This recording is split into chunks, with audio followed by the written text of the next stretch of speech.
ভাবুন তো, দুজন বিনিয়োগকারী দুটি একেবারে ভিন্ন পথ, আর ২০ বছর পর তাদের জন্য অপেক্ষা করছে এক অবাক করা ফলাফল। একজন ভাবছে সে সঠিক, আরেকজনও ঠিক তাই ভাবছে। কিন্তু আসল সত্যিটা হলো তারা দুজনেই হয়তো কোথাও একটা ভুল করছিল। চলুন আজ সেই গল্পটা একটু খুঁড়ে দেখি। তো সেই $1,000,000 প্রশ্ন, কোনটা ভালো, রিয়েল এস্টেট নাকি স্টক? এই তর্কটা তো বহু পুরনো, কিন্তু এর উত্তরটা হ্যাঁ বা নাতে দেওয়া কিন্তু অতটা সহজ নয়। আজকের এই আলোচনায় আমরা দেখব পর্দার পেছনের আসল হিসাবটা ঠিক কী বলে। চলুন আমাদের গল্পে দুই চরিত্রের সাথে পরিচয় করা যাক। একদিকে আছে জেক আর অন্যদিকে মার্কাস। মজার ব্যাপার হলো আর্থিকভাবে তাদের অবস্থা একদম একই রকম। দুজনের কাছেই জমানো আছে $50,000, আর দুজনেরই বাৎসরিক আয় $55,000। কিন্তু এই একই পরিমাণ টাকা দিয়ে তারা দুজন দুটি একেবারে ভিন্ন পথ বেছে নেয়। জেক কি করল? সে তার $50,000 ব্যবহার করল একটা $2.5 লাখ ভাড়া বাড়ি কেনার ডাউন পেমেন্ট হিসেবে। আর মার্কাস, সে তার পুরো $50,000ই ঢেলে দিল একটা স্টক মার্কেট ইন্ডেক্স ফান্ডে। মানে সোজা কথায়, বাজারের সেরা কোম্পানিগুলোর একটা ছোট ছোট অংশ সে কিনে ফেলল, কোনো একটা কোম্পানির ওপর বাজি না ধরে। আর ঠিক এই একটা সিদ্ধান্ত থেকে তাদের দুজনের আর্থিক ভবিষ্যৎ দুটো আলাদা দিকে বইতে শুরু করল। শুরুর কয়েকটা বছর সত্যি বলতে জেকেরই জয়জয়কার। কারণটা খুব সহজ, তার বিনিয়োগটা ছিল চোখের সামনে, একেবারে বাস্তব। একটা আস্ত বাড়ি যেটা ছোঁয়া যায়, দেখা যায়, আর এই অনুভূতিটাই তাকে একটা অন্যরকম আত্মবিশ্বাস দিচ্ছিল। ভাবুন তো একবার, জেক যখনই নিজের কেনা বাড়িটার পাশ থেকে গাড়ি চালিয়ে যেত, তার কি দারুণ লাগত। মনে মনে ভাবত, এই বাড়িটার মালিক আমি। আর প্রতি মাসে যখন ব্যাঙ্ক অ্যাকাউন্টে ভাড়ার টাকাটা ঢুকত, সেই অনুভূতিটা ছিল অসাধারণ। আর অন্যদিকে মার্কাসের কী খবর? তার বিনিয়োগ মানে ছিল কম্পিউটারের স্ক্রিনের ওপর কেবল একটা সংখ্যা, যেটা মাঝে মাঝে একটু সবুজ হতো মানে বাড়ত, আবার কখনো একটু লাল মানে কমত। কোনো উত্তেজনা নেই, বন্ধুদের দেখানোর মতো কোনো ইট পাথরের বাড়িও নেই। আচ্ছা, চলুন একটু ফাস্ট ফরওয়ার্ড করে ৩ বছর পর যাই। জেকের অ্যাকাউন্টে ভাড়া থেকে এসেছে প্রায় $৬৪,৮০০। বাহ, সবাই তো তাকে বাহবা দিচ্ছে, ভাবছে কি দারুণ একটা চাল দিয়েছে সে। আর মার্কাস, তার পোর্টফোলিও কোনো রকম খাটুনি ছাড়াই বেড়ে দাঁড়িয়েছে প্রায় $৭৬,০০০। কিন্তু যেহেতু ওটা শুধু স্ক্রিনের একটা সংখ্যা, তাই তার এই সাফল্যটা সেভাবে কারো নজরেই আসছে না। কিন্তু এখানেই গল্পটা একটা বড় মোড় নেয়। কারণ রিয়েল এস্টেটের যে চকচকে ছবিটা আমরা দেখি, তার পেছনে কিন্তু অনেক লুকানো খরচ থাকে, যা প্রথম নজরে চোখে পড়ে না। চলুন এবার সেই হিসেবের গভীরে যাওয়া যাক। যেমন ধরুন, বাড়িটা কি সবসময় ভাড়া থাকে? না, বছরে হয়তো 1 মাস খালিই পড়ে থাকলো। তারপর আছে নিয়মিত রক্ষণাবেক্ষণের খরচ। এটা কিন্তু কম না, বাড়ির মোট দামের প্রায় 1 থেকে 2% প্রতি বছর। আর হুট করে আসা বড় বড় মেরামতের খরচ, সে তো আছেই। এখানেই কি শেষ? একদমই না। কয়েক বছর পরপর ছাদ সারানো বা ধরুন ওয়াটার হিটার পাল্টানোর মতো বড়সড় খরচগুলো আসবেই। নিজে সব দেখাশোনা করার সময় না থাকলে যদি ম্যানেজার রাখেন, ভাড়ার প্রায় 8 থেকে 10% তো সেখানেই চলে গেল।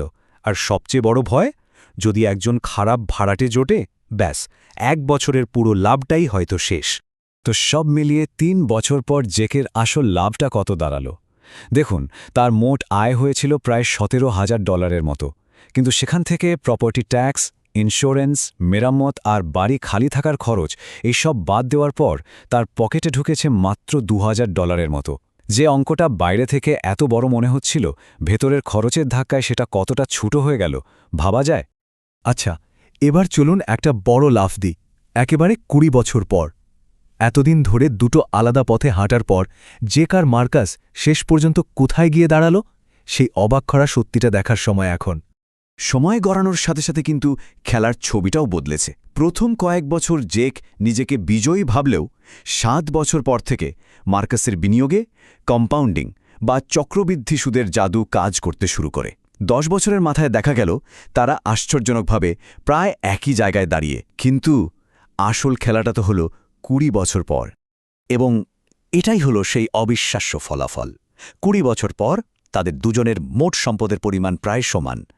জেকের প্রায় $4.5 লাখ আর মার্কাসের প্রায় $4,40,000।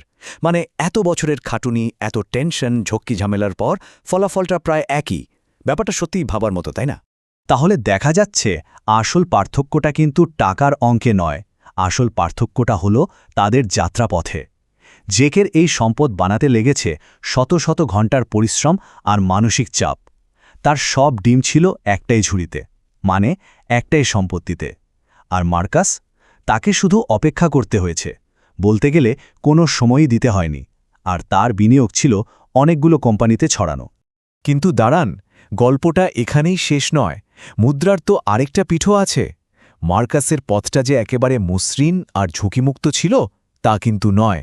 আবার রিয়েল এস্টেটের এমন কিছু দারুণ সুবিধা আছে যা স্টক মার্কেটে পাওয়াই যায় না। স্টক মার্কেটের সবচেয়ে বড় শত্রু হল এর ভয়ঙ্কর অস্থিরতা।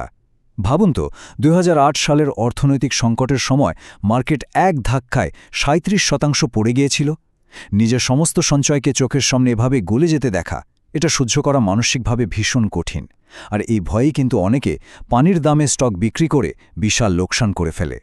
আর ঠিক এখানেই রিয়েল এস্টেটের সবচেয়ে বড় তুরুপের তাসটা সামনে আসে, যেটাকে বলে লিভারেজ। ব্যাপারটা কি? সোজা কথায়, নিজের অল্প টাকা ব্যবহার করে ব্যাংক থেকে লোন নিয়ে অনেক বড় একটা সম্পদ কিনে ফেলা। জেকের কথাই ধরুন, সে মাত্র $50,000 খরচ করে $2.5 লাখ একটা আস্ত বাড়ির মালিক হয়ে গেল।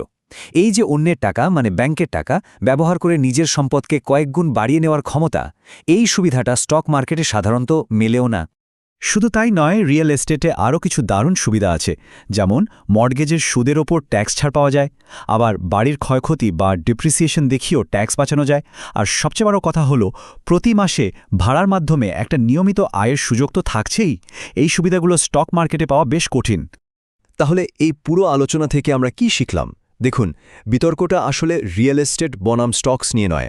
আসল প্রশ্নটা লুকিয়ে আছে অন্য কোথাও। আসল ফাঁদটা কিন্তু স্টক বা রিয়েল এস্টেট নয়।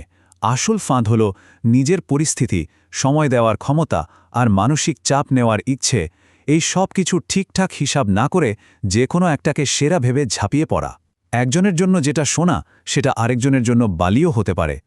তাই পরের বার যখন কেউ খুব আত্মবিশ্বাসের সাথে বলবে যে রিয়েল এস্টেটই সেরা বা স্টকসের কোনো তুলনাই হয় না, তখন মনে মনে শুধু একটা প্রশ্নই জাগা উচিত: তার হিসাবে কি সবকিছু ধরা আছে? সময়, শ্রম, মানসিক চাপ, ঝুঁকি, সবকিছু? কারণ দিন শেষে সেই উত্তরটাই আসল, যে উত্তরে কোনো ফাঁক থাকে না।